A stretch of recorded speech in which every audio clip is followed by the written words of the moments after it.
جس کنویں سے ہمارے امیر کائنات حضرت ابن ابی طالب علیہ السلام کو غسل دیا گیا تھا. یہی وہ جگہ ہے کہ جہاں پر ہمارے اور آپ کے امیر امام علی بن ابی طالب علیہ السلام کو غسل دیا گیا تھا. اسی جگہ پر یہی وہ جگہ ہے جسے ایک روضے کی شکل میں بنا دیا ہے. اور آگے آپ پڑھیں گے تو ادھر آپ کو کنواں دکھائی دے گا جہاں پہ جس کنویں سے مولا کائنات کو غسل دیا گیا تھا. فی الحال وہ مسدود ہے.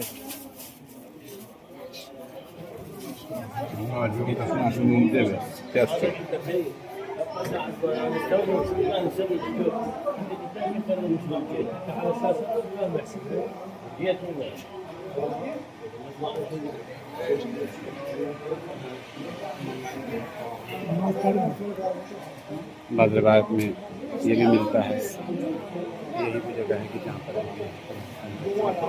گجرا تھا.